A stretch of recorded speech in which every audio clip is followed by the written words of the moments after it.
सभी भक्तजनों को मेरा निवन प्रणाम। राम राम, जय श्री कृष्णा। पूनम सिहा की दुनिया में आप सभी का बहुत बहुत स्वागत है। भक्तजनों, हम श्रीमद् भागवत की कथाओं का श्रवण कर रहे हैं। आज हम जिस कथा का श्रवण करेंगे उसका नाम है रंती देव की कथा। दुष्यंत के पुत्र महाराज भरत की अपनी कोई संतान नहीं थी। उन्होंने भरद्वाज को दत्तक रूप में गोद लिया था। भरद्वाज के ही वंशधरों में रंती देव का जन्म हुआ था। रंती देव थे तो नरपति, किंतु महान त्यागी थे। वे रात दिन धर्म और त्याग में जीवन व्यतीत करते थे। उनका धर्म था दूसरों के कष्ट को कम करना और दूसरों को सुख पहुंचाने के लिए अपने आप को कष्ट की आग में जलाना। रंती देव के समान ही उनके कुटुंबी भी अनन्य धार्मिक और महान त्यागी थे।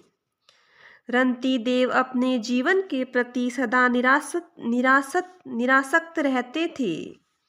उन्हें जो कुछ मिल जाता उसे खा लिया करते और जो कुछ पा जाते उसे पहन लिया करते थे। वे कभी संग्रह या संचय नहीं करते थे। उनकी धारणा थी कि जो मनुष्य संग्रह करता है वह दूसरों का भोजन छीनता है।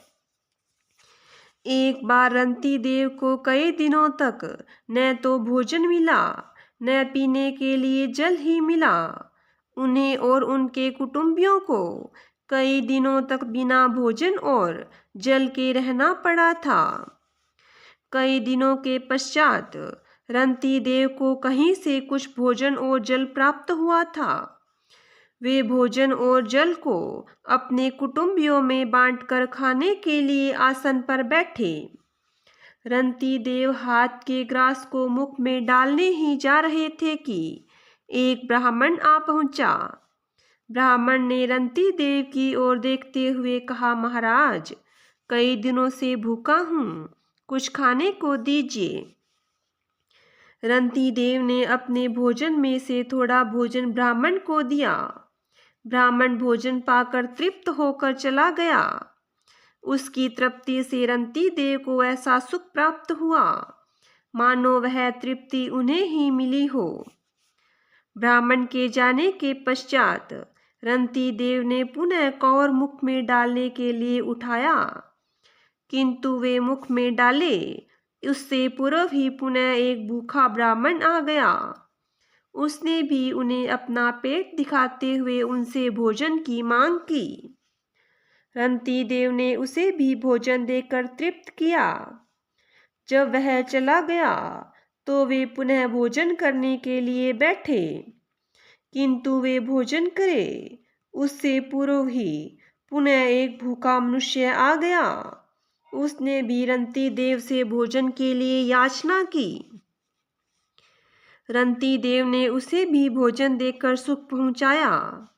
जब वह चला गया तो रंती देव पुनः भोजन करने लगे, किंतु वे भोजन करे उससे पूर्व एक भूखा मनुष्य पुनः आ गया। उसके साथ 4 कुत्ते थे। उसने रंती देव से दुख भरे स्वर में कहा, महाराज, मैं अपने कुत्तों सहित कई दिनों से भूखा हूँ, दया करके हमें भोजन दीजिए। रंती देव ने बचा हुआ सारा भोजन उस भूखे मनुष्य को दे दिया। उनके कुटुंबियों ने भी उन्हीं का अनुसरण किया। उन्होंने और उनके कुटुंबियों ने केवल जल पीकर ही अपनी भूख शांत की। रंती देव ने भगवान से प्रार्थना करते हुए कहा, हे प्रभु, हमारे मन में यह बुद्धि सदा बनी रहे। हम सदा दूसरों को सुख पहुंचाने के लिए कष्ट सहन करते रहें। रंती देव के त्याग पर भगवान प्रकट हो उठे। उन्होंने कहा, रंती देव, मैंने ही भिन्न भिन्न रूपों में तुम्हारी परीक्षा ली है। तुम मेरी परीक्षा में खरे उतरे। तुम मेरे परम पद के अधिकारी हो। जो पद बड़े बड़े योगियों को भी दुर्लभ है वह तुम्हें प्राप्त होगा। रंती देव ने जब शरीर का त्याग किया तो उन्हें सचमुच भगवान का परम पद प्राप्त हुआ। जो मनुष्य दूसरों के कष्टों को अपना कष्ट मानकर झेलता है उसे रंती देव के समान ही भगवान का परम पद प्राप्त होता है। बोलिए विष्णु भगवान की जय हो। बोलिए कृष्ण भगवान की जय हो।